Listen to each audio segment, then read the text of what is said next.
श्री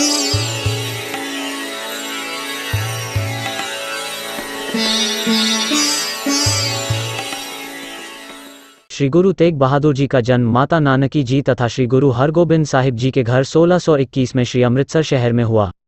इसी स्थान पर गुरुद्वारा गुरु बहादुर का महल है। श्री गुरु तेग जी का पहला नाम बाबा त्यागमल था। करतारपुर को श्री गुरु अर्जन देव जी ने बसाया था। छठे पातशाह श्री गुरु हरगोबिंद साहिब जी ने करतारपुर की धरती को सौभाग्यशाली बनाया। पेंदे खां, जिसके माता पिता मर चुके थे, को छठे पातशाह ने पुत्रों के समान पाला था, पर वो नमक हराम निकला। उसने श्री गुरु हरगोबिंद साहिब जी के विरोध में जालंधर के पठान कुतुब उद्दीन और काले खां को अपने साथ मिला लिया। करतारपुर की धरती पर घमासान युद्ध हुआ। इस युद्ध में बाबा त्यागमल जी ने तेग के खूब करतब दिखाए। श्री गुरु हरगोबिंद जी ने त्यागमल जी की वीरता से खुश होकर कहा, आप त्यागमल नहीं तेग बहादुर हो। इसी करतारपुर की धरती पर श्री गुरु तेग बहादुर जी का शुभ विवाह भी हुआ था। श्री गुरु तेग बहादुर जी की धर्मपत्नी का नाम माता गुजरी जी था। उनके पिता का नाम भाई लाल चंद था। श्री गुरु हरगोबिंद साहिब जी करतारपुर से कीरतपुर साहिब चले गए, मगर जाने से पहले श्री गुरु तेग बहादुर जी को आदेश दे गए कि आप बाबा बकाला चले जाओ और वहां जाकर भक्ति करो तथा श्री गुरु नानक देव जी की शिक्षा और संदेश को जन जन तक पहुंचाओ। समय बीतता गया। श्री गुरु हरगोबिंद साहिब जी के बाद श्री गुरु हरराय साहिब जी गुरगद्दी पर बैठे। उनके बाद श्री गुरु हरकिशन साहिब जी। भाई मक्खन शाह लुबाना सिख धर्म को मानने वाले बहुत बड़े व्यापारी थे। वे समुद्री जहाज के जरिए एक देश से दूसरे देश तक व्यापार करते थे। एक बार सामान से भरा हुआ उनका जहाज समुद्री तूफान में फंस गया। भाई मक्खन शाह ने गुरु चरणों का आसरा लेकर ईश्वर से प्रार्थना की और उनका जहाज किनारे पहुंच गया। उन्होंने धन्यवाद के रूप में अपने मन में निश्चय किया कि वे सोने की 500 मोहरे गुरुघर के कामों के लिए भे करेंगे। भाई मक्खन शाह अपने परिवार और सत्संगियों के साथ गुरु जी का शुक्रिया अदा करने चल पड़े। उन्हें पता चला कि श्री गुरु हरकिशन जी दिल्ली में ज्योति ज्योत में समा गए हैं और उन्होंने संगत को आदेश दिया है कि अगला गुरु बकाला में है, पर उन्होंने गुरु तेग बहादुर जी के नाम का जिक्र नहीं किया। भाई मक्खन बकाला पहुंच गए। यहाँ उन्होंने देखा कि 22 जगहों पर लोग गजियां बना गुरु बनकर बैठे थे और दावा कर रहे थे कि वही गुरु नानक देव जी की गुरगही के असली वारिस हैं। भाई मक्खन शाह ने अपने मन में सोचा कि मैं सबके आगे सोने की 2-2 मोहरें रखूंगा। जो श्री गुरु नानक देव जी की असली गुरगद्दी का वारिस होगा वह मेरे मन की बात जान जाएगा। इस तरह भाई मक्खन शाह जी ने सबके आगे 2-2 मोहरे रखकर माथा टेका। सबने खूब आशीर्वाद दिया, पर किसी ने भी भाई मक्खन शाह जी के मन की बात नहीं जानी। भाई मक्खन शाह जी समझ गए कि ये सभी नकली हैं। भाई मक्खन शाह जी संगत के भ्रम और नकली गुरुओं के पाखंड को देखकर सोच में पड़ गए। मक्खन शाह जी ने वहां के लोगों से पूछताछ की तो उन्होंने बताया कि यहाँ गुरु हरगोबिंद साहिब जी के पुत्र श्री गुरु तेग बहादुर साहिब जी भी हैं, जो गुरु नानक देव जी के उपदेशों का प्रचार करते हैं और गुफा में भक्ति भी करते हैं। भाई मक्खन शाह जी ने गुरु तेग बहादुर जी के पास पहुंचकर 2 मोहरे चढ़ाकर माथा टेका तो श्री गुरु तेग बहादुर जी कहने लगे कि हमें माया की भूख नहीं है, पर हमने अगर आपके मन की बात नहीं जानी तो आपकी शंका का निवारण नहीं होगा। 500 मोहरे हैं, आप 2 ही रख रहे हो। यह शब्द सुनकर भाई मक्खन शाह जी की आंखों में खुशी के आंसू आ गए और वे कोठे पर चढ़कर ऊंचे स्वर में कहने लगे, गुरु लाधोरे, गुरु लाधोरे। इस प्रकार 9वें गुरु श्री गुरु तेग बहादुर साहिब जी गुरगद्दी पर बैठे और उन्होंने एक नया नगर श्री आनंदपुर साहिब बसाया, जिसका पहले नाम चक नानकी था। बाद में भी गुरु गोबिंद सिंह जी के मुख से आनंद साहिब का पाठ सुनकर गुरु जी ने नगर का नाम आनंदपुर रख दिया। तब दिल्ली के तख्त पर औरंगजेब बादशाह बनकर बैठा था। वो बहुत ही जालिम और क्रूर था। उसने अपने पिता शाहजहां को कैद कर लिया था और अपने भाइयों को धोखे से मारकर दिल्ली का राज प्राप्त कर लिया। उसके इन जुल्मों की चारों तरफ निंदा हो रही थी। औरंगजेब ने हिंदुओं पर अत्यधिक जुल्म करने शुरू कर दिए। उन्हीं दिनों हिंदू धर्म खत्म करने के लिए कश्मीर का हाकिम इफ्तिकार खान हिंदू लोगों पर बहुत अधिक जुल्म कर रहा था। उसने हिंदुओं के आगे मौत के घाट उतारने या इस्लाम धर्म अपनाने की शर्त रखी। चारों तरफ हाहाकार मच गया। बहुत से हिंदू मुसलमान बना दिए गए या मौत के घाट उतार दिए गए। कश्मीरी पंडितों ने चारों तरफ कोशिश करके देख ली, पर कहीं भी कोई सहारा या आशा नजर नहीं आ रही थी। इन हालात में पंडित कृपाराम ने मुख्य पंडितों को इकट्ठा कर कहा कि इस जुल्म से बचने की कोई आशा नजर नहीं आ रही है। इस तरह तमाम हिंदुओं को या तो मार दिया जाएगा या मुसलमान बना दिया जाएगा। सबकी आंखों में आंसू थे। तब कृपाराम कहने लगे, अगर हम श्री गुरु नानक देव जी की गुरगद्दी पर बैठे श्री गुरु तेग बहादुर जी के पास फरियाद लेकर जाएं तो हमारा धर्म बच सकता है। यह बात सुनकर सबके दिल में एक आशा की किरण जगी। भारत के अनेक भाग से पंडित इकट्ठे होकर एक जत्था बनाकर आनंदपुर साहिब पहुंचे। उस समय गुरुजी साध संगत को उपदेश दे रहे थे। पंडितों का समूह बारी बारी माथा टेक कर संगत में जाकर बैठ गया। पंडितों के निराश चेहरों को देखकर श्री गुरु तेग बहादुर जी ने इस निराशा का कारण पूछा। पंडित कृपाराम के साथ सारे साथी उठकर खड़े हो गए।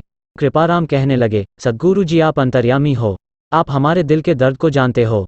आपको पता है कि औरंगजेब ने हिंदू धर्म को खत्म करने का फैसला कर लिया है, मंदिरों को नष्ट किए जा रहा है और हमारे शीश तलवारों से उतारे जा रहे हैं, हमारे माथे से तिलक मिटाए जा रहे हैं। हम आपके दर पर बड़ी आशा से आए हैं। श्री गुरु तेग बहादुर साहिब जी यह सुनकर बड़ी गंभीरता से बोले, हिंदू धर्म पर हो रहे जुल्म का विरोध जरूर करेंगे, चाहे हमें अपनी जान की कुर्बानी ही क्यों न देनी पड़े। सिर धड़ की बाजी लगा देंगे। उनके पास बैठे 9 वर्षीय गोविंद राय ने हाथ जोड़कर और शीश झुकाकर कहा, पिताजी इस जुल्म के आगे अगर कोई खड़ा हो सकता है तो वे आप हो। श्री गुरु तेग बहादुर जी पंडित कृपाराम से कहने लगे, जाकर कह दो दिल्ली के बादशाह से, अगर श्री गुरु तेग बहादुर मुसलमान बन जाएं तो हम सभी हिंदू भी मुसलमान बन जाएंगे। यह बात सुनकर सारे पंडितों के चेहरे खिल उठे। वे इस आशा के साथ अपने घरों को वापस आए कि हिंदू धर्म को सहारा मिल गया है। उन्होंने कश्मीर के हाकिम को यह कह दिया कि अगर श्री गुरु तेग बहादुर जी मुसलमान बनने के लिए मान जाएं तो हम सभी हिंदू भी मुसलमान बन जाएंगे। कश्मीर के जागीरदार ने यह संदेश औरंगजेब के पास पहुंचा दिया। औरंगजेब ने गुरु जी को गिरफ्तार करने का आदेश जारी कर दिया। श्री गुरु तेग बहादुर जी दिल्ली जाने की तैयारी करने लगे। उन्होंने बालक गोविंद राय को गुरगद्दी पर बिठा दिया।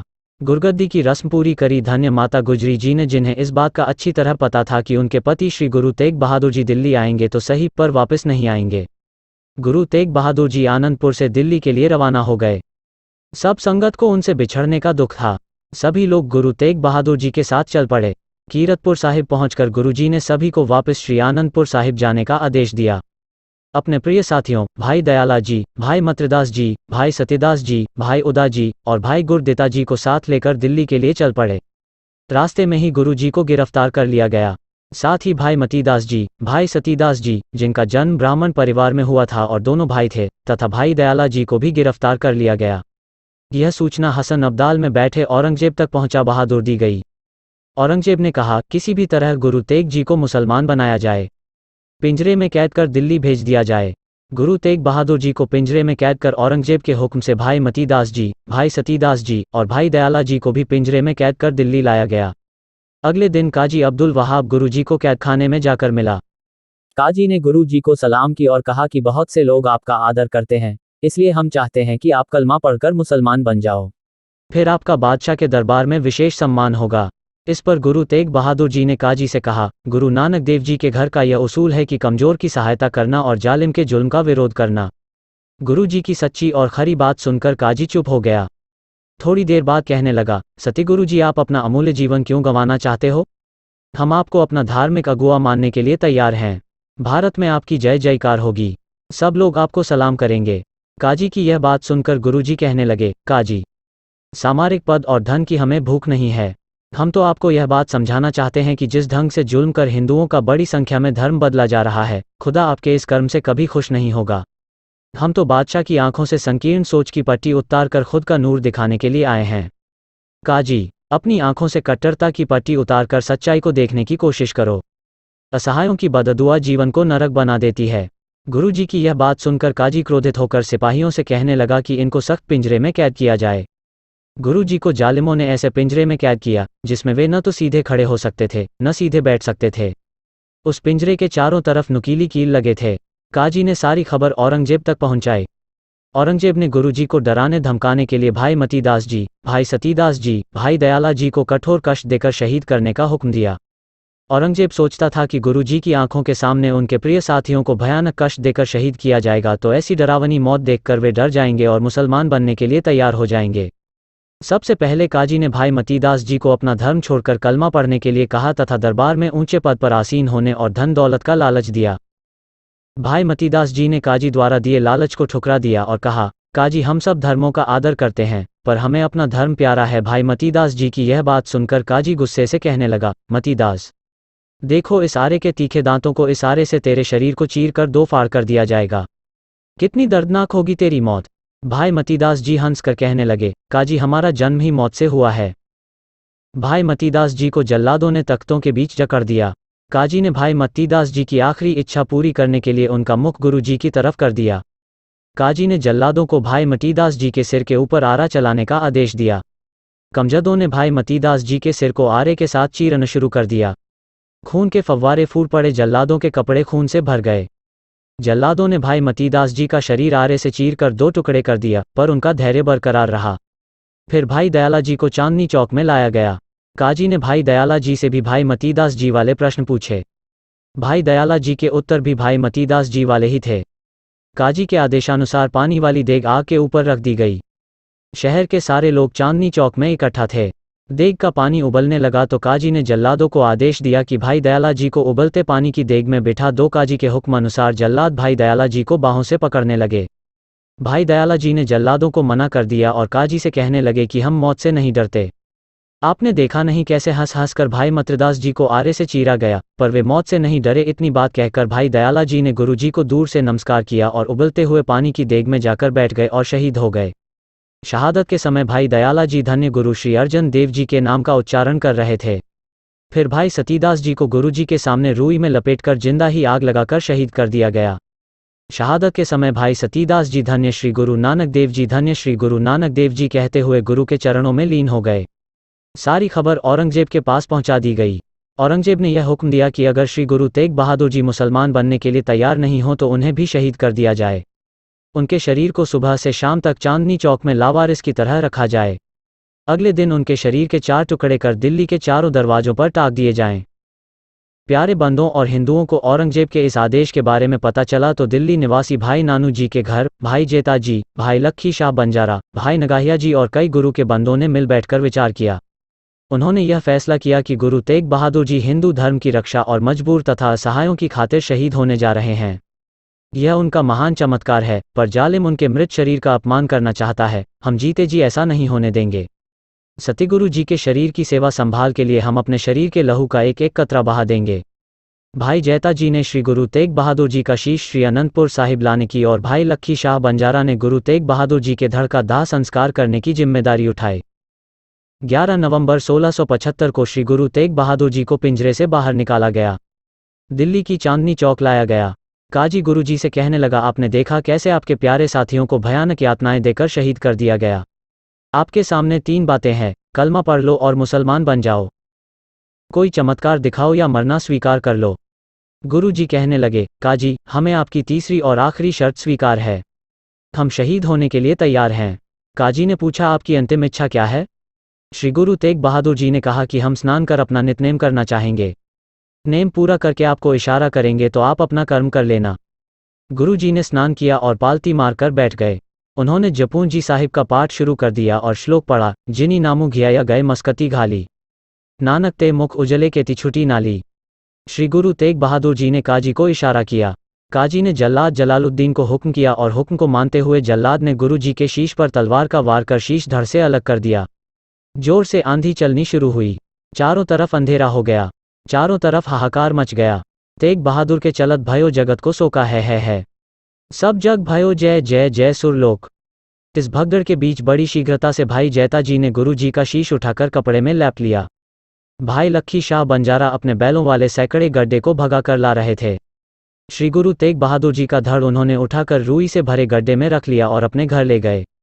हुकूमत को कहीं इस बात का पता न चल जाए, इसलिए भाई लक्खी शाह बंजारे ने अपने घर में गुरु जी के धड़ को रखकर चिता बनाकर अपने घर को आग लगाकर घर का संस्कार कर दिया। चांदनी चौक में हाहाकार मचा हुआ था। कोई कह रहा था कि गुरु जी का धड़ और शीश आसमान में उड़ गए। कोई कुछ कह रहा था तो कोई कुछ। जिस दिन गुरु जी शहीद हुए उसी दिन 11 नवंबर 1675 को काजी बीमार हो गया। वैद्य हकीमा ने बहुत इलाज किया पर कोई असर नहीं हुआ। 15 दिनों तक बिस्तर पर तड़पता रहा और 26 नवंबर 1675 को मरकर नरक पहुंच गया। जब उसके घर की तलाशी ली गई तो वहां से बहुत सारी चांदी निकली, क्योंकि वो बहुत ही लालची और रिश्वतखोर व्यक्ति था। गुरु जी का शीश आनंदपुर साहिब ले जाना कोई आसान काम नहीं था, क्योंकि औरंगजेब का हुक्म था कि गुरु जी के शरीर के 4 टुकड़े कर दिल्ली के चारों दरवाजों पर टांग दिए जाएं। भाई लक्खी शाह गुरु जी के धड़ का संस्कार कर चुका था, जहां पर आजकल गुरुद्वारा रकाबगंज साहिब स्थापित है। भाई लक्खी शाह की याद में भाई लक्खी शाह बंजारा हाल भी मौजूद है। गुरु जी का शीश भाई जैता जी ले चुके थे। औरंगजेब को यह शक था कि हर हाल में गुरु जी का शीश आनंदपुर साहिब ले जाने की कोशिश की जाएगी, इसीलिए दिल्ली से आनंदपुर साहिब जाने वाले सारे रास्तों पर फौज का पहरा लगा दिया गया। हर आने जाने वाले की सख्ती से तलाशी ली जा रही थी। भाई जेता जी ने पक्के रास्ते को छोड़कर कच्चे खेतों वाले रास्ते चलना शुरू किया। 5वें दिन कीरतपुर साहिब पहुंचे और अनंतपुर साहिब संदेश भेजा गया कि भाई जैता जी गुरु जी का शीश लेकर आए हैं। गोविंद राय साहिब, माता गुजरी जी सब संगत के साथ कीरतपुर साहिब पहुंचे। बारी बारी संगत ने गुरुजी के शीश के दर्शन किए। माता गुजरी जी सतगुरु जी के शीश के सम्मुख होकर कहने लगी, गुरुजी, आपकी तो निभ गई, मेरी भी निभ जाए। गोविंद राय जी ने भाई जैता जी के इस वीरतापूर्ण कार्य से खुश होकर उन्हें सीने से लगाते हुए कहा, रंगरेटा, गुरु का बेटा। श्री गुरु तेग बहादुर जी का शीश पालकी में सजाकर श्री आनंदपुर साहिब लाया गया। उस स्थान पर जहां आज गुरुद्वारा सीसगंज साहिब है, गुरु जी के शीश का संस्कार कर दिया गया। दुनिया में एक ही ऐसे गुरु तेग बहादुर जी थे, जिनके धड़ का संस्कार दिल्ली में और शीश का संस्कार 350 किलोमीटर दूर आनंदपुर साहिब में किया गया। दिल्ली में चांदनी चौक में वो स्थल जहां गुरु तेग बहादुर साहिब जी शाहिद हुए, वहां 1783 में गुरुद्वारा सीसगंज स्थापित हुआ। 1699 में बैसाखी के अवसर पर श्री गुरु गोबिंद सिंह जी ने औपचारिक रूप से आनंदपुर साहिब में खालसा पंथ की स्थापना की।